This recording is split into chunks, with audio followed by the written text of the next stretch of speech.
Y nada, en primer lugar, gracias por la presentación. La verdad es que ya si no estaba el listón bastante alto, pues con esta presentación me acabas de abrumar todavía más. Pero bueno, vamos a intentarlo. Antes de empezar, quería dar las gracias pues, bueno, a los organizadores del Congreso, a Jorge Castellanos y a la profesora Teresa Valverde. Y bueno, un poco contextualizando también, pienso que de alguna manera, pues después de la excelente presentación del profesor Mayés, que de alguna manera tiene bastante relación o alguna relación con lo que voy a intentar exponer, y después con la presentación de la profesora Carlota Torrens, que de alguna manera pues, ha hecho eh, una presentación muy dinámica que espero bueno, pues intentar mantener, diríamos, la atención o seguir con vuestra atención lo más posible, a pesar de que, bueno, pues probablemente esta sea un poco menos dinámica, pero bueno, vamos a ello. En principio, la presentación tenía por título Nuevas tendencias curriculares y modelos pedagógicos en educación física. Es un título bastante ambicioso y, bueno, en principio simplemente comentar que rápidamente, a lo largo de las diferentes diapositivas, iremos abordando desde un enfoque más genérico relacionado con tendencias curriculares o incluso el sentido de la educación hasta un planteamiento bastante más concreto, con lo cual es bastante atrevido en 20 transparencias que dura la presentación, pues el recorrido que vamos a hacer, pero bueno.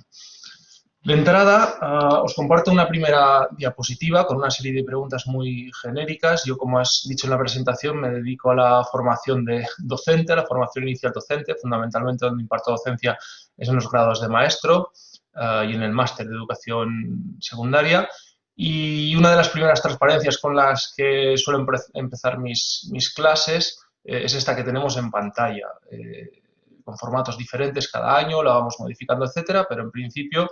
a mí me gusta un poco marcar como punto de partida que la gente reflexione sobre qué es para cada uno educar, dónde queremos llegar con la educación, si entendemos que el sentido de la educación tiene que ver con perpetuar el sistema o con mejorarlo, y de alguna manera remover un poco pues aquella identidad, ¿no?, o vocación que se le presupone al estudiantado de estos grados o de este máster, para que de alguna manera pues se sienta interpelado con las asignaturas o con los contenidos que vamos a trabajar. De entrada, después de esta primera fase de activación, podríamos decir, de conocimientos, para estimular el pensamiento del alumnado, me gusta ponerles algún vídeo o algunas diapositivas que veremos a continuación. Esta mañana, y bueno, también hemos visto hace un momento que el tema de los vídeos nos daba ciertos problemas. Yo no soy especialista en las nuevas tecnologías, como explicaba la profesora Carlota Torrens. Yo no soy de los que levantaría la mano diciendo que creo haberlo hecho muy bien durante el tiempo de confinamiento y, por tanto, a última hora he decidido pasar mi presentación a PDF y eliminar los vídeos. No obstante, os cuento un poco por encima. Este vídeo era un vídeo de 2 o 3 minutos aproximadamente de la UNESCO, en el que pues, se presentaban una serie de retos que se plantea la educación a nivel global en las próximas décadas, un poco manifestando la necesidad de atender algunas cuestiones de pues, injusticias sociales, atención a la diversidad, tratamiento del medio ambiente, el cambio climático, es decir, una serie de retos o desafíos que tiene la educación para las próximas décadas, para los próximos años, donde pues, he tenido la suerte de publicar un pequeño capítulo en esta publicación de UNESCO en 2020 y, bueno, venía a contaros un poco, hablar de mi libro, pero me ha dado miedo el vídeo, así que nada, de alguna manera simplemente con este vídeo estimularía al alumnado a tener claro un poco cuál es la educación que de alguna manera se necesita para el futuro. Y posteriormente pues les voy pasando una serie de diapositivas, como las que os muestro a continuación. Aquí hay una pequeña selección, donde vemos que la educación pues requiere de alguna, no sé cómo decir, redirección, reorientación, reflexión, fundamentalmente, o a mi juicio por lo menos, a nivel de valores. Es decir, yo creo que el compromiso social no puede desvincularse de cualquier planteamiento educativo que esté a la altura de los tiempos, porque si no al final llegamos bueno, pues aunque sean reduccionismos, las viñetas muestran de alguna manera o plasman la realidad. Al final, pues la educación se reduce a números, a porcentajes de abandono escolar, a gente que supera los informes PISA, etcétera, y nos olvidamos de que detrás hay personas, ¿no?, con pues, muchas inteligencias diferentes, muchos intereses diferentes, muchas motivaciones diferentes, necesidades diferentes, y al final hay que intentar atender a toda la población. Posteriormente, para seguir estimulando esta reflexión sobre qué es educar, cuál es nuestro sentido como docentes o como educadores, me gusta también contrastar en base a dos transparencias, un vídeo y una transparencia, son estas dos que tenemos en pantalla. En primer lugar, busco algún vídeo en el que se muestre hasta dónde somos capaces de llegar, ¿no?, como humanidad, en signo positivo, es decir, cómo la investigación científica y de alguna manera la educación, que es la que nos permite pues, seguir adelante con la investigación, nos lleva a cotas tan elevadas pues, como descubrir o mapear el genoma, desarrollar tecnologías que hace pues, unos años ni nos plantearíamos, incluso pues este vídeo en concreto resumía los 10 ítems más destacados de la ciencia, creo que en 2017. Y el último era cómo se ha detectado un exoplaneta que podría tener condiciones parecidas al planeta Tierra y que pues algunos investigadores e inversores se plantean ya la posibilidad de intentar colonizarlo en un futuro y están invirtiendo dinero para tratar de, a la larga, poder pues, llevar a cabo esta especie de viaje interestelar, diríamos, invirtiendo cantidad de dinero para algún día llegar a un planeta que realmente está a 4,2 años luz de la Tierra. Y con esta reflexión con la que se cierra el vídeo, posteriormente haríamos ver a nuestro alumnado que realmente somos capaces de estar invirtiendo tiempo y dinero en buscar una segunda oportunidad para la humanidad como civilización en un planeta al que realmente no sabemos si algún día podremos llegar, ¿verdad? Pero a la vez, en este mismo momento, ya hay gente, como la que tenemos en pantalla, que está buscando esa segunda oportunidad para sacar adelante su vida y, sin embargo, miramos hacia otro lado. Entonces, de alguna manera, somos capaces de tanto como humanidad, nos planteamos ya poder viajar a planetas fuera de nuestro sistema solar y a la vez dejamos de lado a mucha gente que necesita ya esa segunda oportunidad, refugiados a los que pues no estamos atendiendo, cantidad de problemas de sexismo, seguimos iniciando guerras argumentando o aduciendo razones que realmente no son las que realmente subyacen en esos conflictos bélicos, seguimos maltratando la naturaleza, niños y niñas por debajo del umbral de la pobreza, es decir, cantidad de situaciones, injusticias sociales de las que la educación, ¿no?, y la ciencia realmente no se está encargando. Y al final esto que os vengo a decir no es algo nuevo, seguramente, no estamos descubriendo la rueda, todos lo sabemos, todos lo pensamos, pero incluso todos lo defendemos, lo verbalizamos, pero lo difícil es actuar. Necesitamos dar ese paso y es un poco aquí donde tiene, o de alguna manera, donde engancharía el sentido de la educación, que de alguna manera yo vendría a proponer o a defender en la ponencia, o con el que pues me sitúo delante de mi alumnado, ya que al final pues desarrollar el currículo, cualquier tendencia curricular, tiene que ver muy en el fondo con la interacción o con la relación que existe entre la teoría y la práctica y entre la educación y la sociedad. Y por tanto, como futuros educadores y educadoras, creo que no está de más que entendamos que nuestra función tiene que ver con intentar mejorar la vida, los proyectos de vida de la humanidad, de las generaciones que vienen por delante. Y en el caso concreto de la educación física, y poco a poco vamos concretando, muy al hilo de las ponencias que acabamos de escuchar al profesor Mike Jess y a la profesora Carlota Torrens, bueno, pues la física también ha sufrido ese, no sé cómo decir, pues que la educación se haya centrado mucho a lo largo del siglo XX en un paradigma muy analítico, muy racionalista,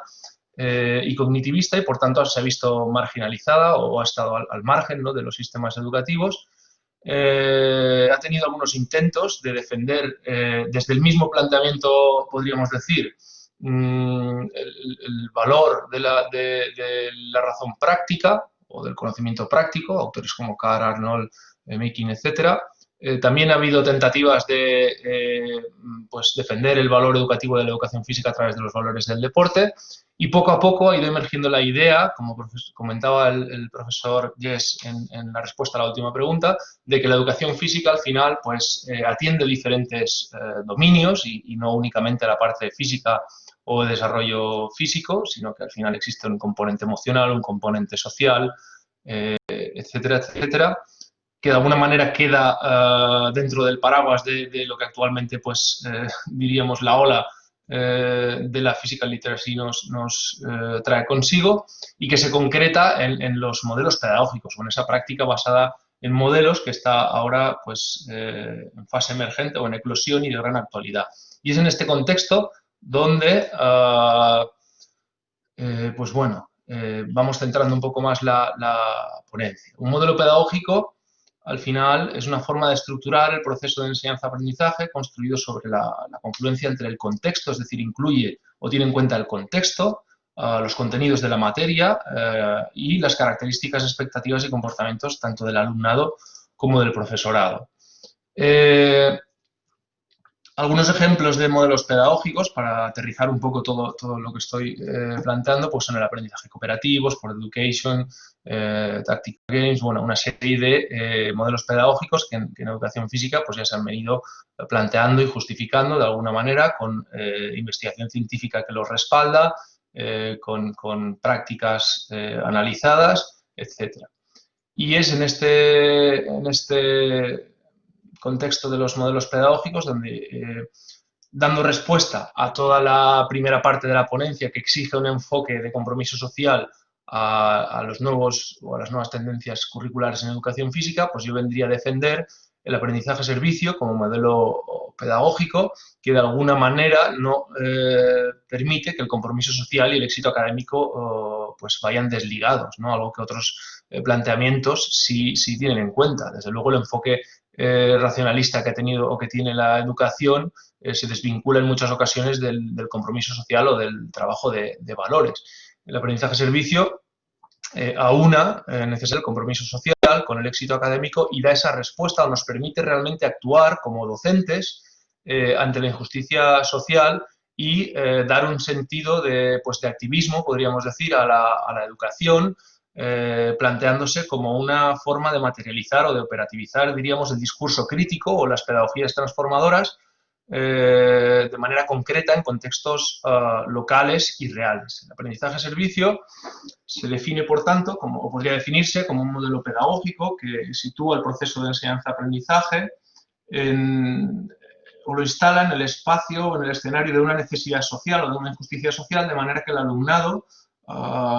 adquiere o desarrolla el aprendizaje a la vez que está dando respuesta a una necesidad o una injusticia social que tiene que ver con el contenido curricular que está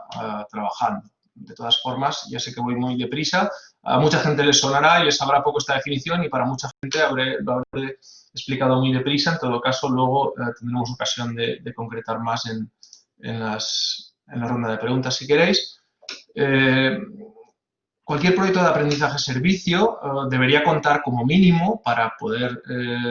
catalogarse, podríamos decir, como tal, aunque pues, no es una marca registrada en absoluto, pero bueno, sí debe tener una serie de elementos subyacentes para que se pueda considerar que una práctica o docentes de aprendizaje-servicio. Estos serían el protagonismo del alumnado. El alumnado debe participar en la detección de necesidades y, en la medida de lo posible, diseñar, ejecutar y evaluar el proyecto. Esto nos permite que, en tanto que el alumnado es partícipe en la toma de decisiones, a su vez esto ayuda a la inclusión o a la atención a la diversidad, ya que al final cuando uno define el propio, cuando define el planteamiento con el que va a tener que aprender, al final lo hace conforme a sus motivaciones e intereses y capacidades, podríamos decir. Por tanto, no hay mejor forma de atender a la diversidad en este sentido y incluso a las inteligencias múltiples que permitir que el alumnado sea quien tome decisiones y vaya configurando su propio proceso, o por lo menos que participe de forma activa. En el aprendizaje de servicio también es fundamental atender a una situación real. No nos podemos conformar con responder a supuestos prácticos o con casos hipotéticos. No es un aprendizaje basado en proyectos, sino que realmente debe dar una respuesta social real. Y es aquí donde se plasma ese sentido de activismo, ¿no?, que nos lleva a actuar realmente en nuestra práctica docente para dar respuesta a esas necesidades de la educación actual. Debe existir, sin embargo, una conexión curricular firme y sólida en el aprendizaje-servicio.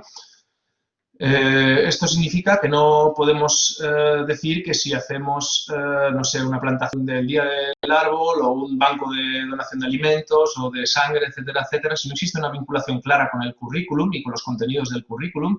al final esto no sería aprendizaje-servicio, sería cualquier otro de acción social que no... bueno, pues que igualmente es admirable, pero que al final, ¿no?, para que sea aprendizaje-servicio debe ser una forma de trabajar el contenido curricular de una asignatura, de una materia. Es algo que tampoco debemos olvidar y que define a este planteamiento o a este modelo pedagógico. Para que exista aprendizaje-servicio también debe existir la ejecución efectiva del proyecto. Es decir, al final esto debe tener unas consecuencias reales y es lo que hace que pues el alumnado se comprometa realmente y sienta que las consecuencias de sus acciones tienen unos efectos sobre la sociedad y a su vez aporta o enriquece su formación. De alguna manera, no es lo mismo que el alumno prepare un trabajo que sabe que al final el profesor o la profesora va a evaluar y dejar en una estantería o en un cajón después de calificarlo con la nota correspondiente, como preparar un trabajo, un proyecto sobre el cual luego vamos a tener que hacer una aplicación real y que tendrá consecuencias reales sobre personas necesitadas o vulneradas y demás. La vinculación emocional, social y los valores que se desarrollan con el aprendizaje-servicio en este sentido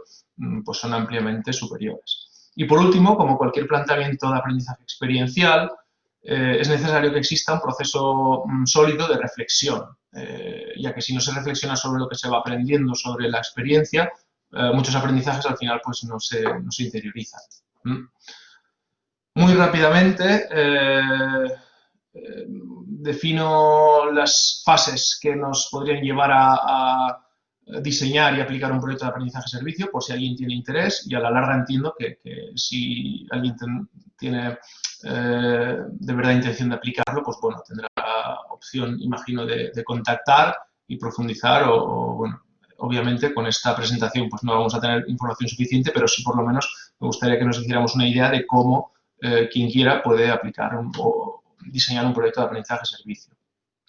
Más o menos cronológicamente, posibles fases serían, en primer lugar, la preparación. Para preparar aprendizaje-servicio, en primer lugar hay que analizar las posibilidades del grupo, sus intereses, sus conocimientos, sus capacidades, etcétera, del grupo de alumnos. Posteriormente habría que detectar necesidades del entorno y posibles oportunidades de servicio y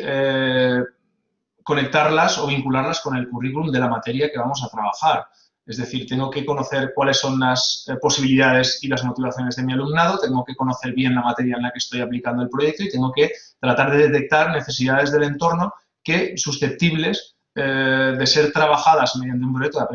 de aprendizaje-servicio, donde mi alumnado, a la vez que aprende el contenido de la asignatura, pueda estar prestando ese servicio combatiendo esa injusticia social. En el caso de que efectivamente vea que el grupo puede tener interés y capacidad suficiente y que existen necesidades vinculadas entre el currículum y el entorno social en el que me manejo, pues pasaría a la siguiente fase de planificación, que muy rápidamente consistiría en definir el proyecto.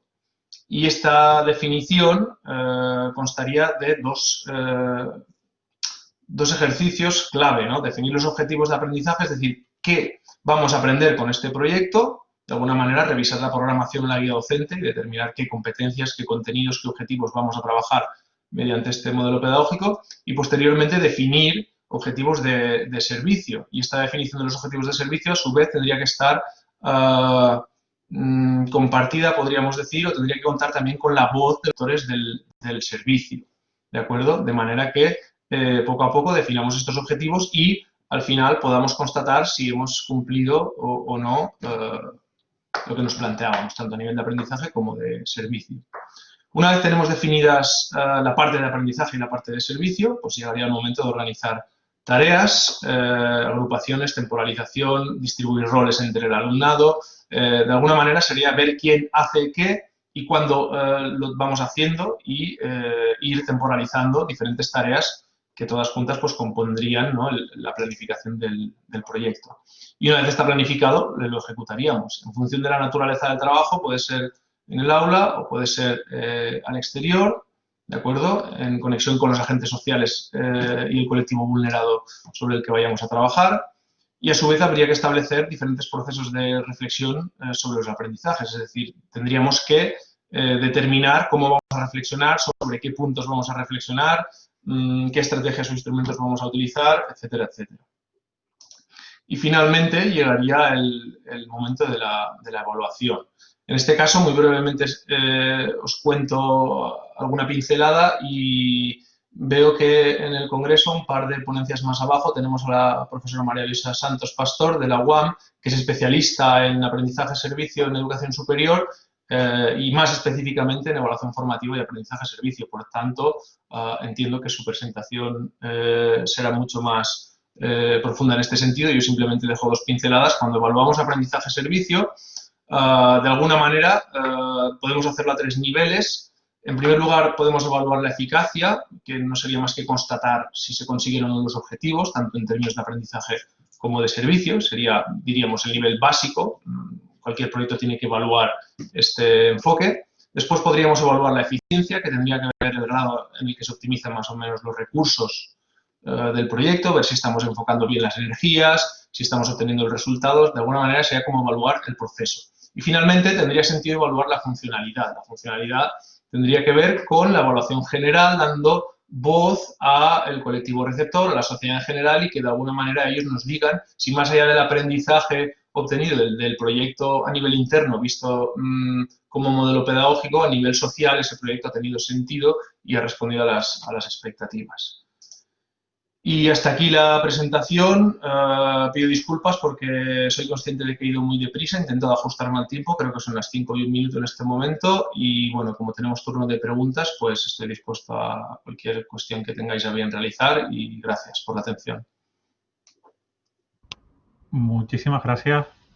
profesor Escarchiva. Ha sido no ha sido para nada rápido, creo que ha estado bastante ajustado y a mi parecer bastante interesante. Y bastante, como decías, bastante complementaria con las presentaciones que hemos tenido anteriormente. Ahora se abre un turno de preguntas e intervenciones. Creo que nadie ha presentado nada por el chat y si nadie levanta la mano tampoco mediante el vídeo,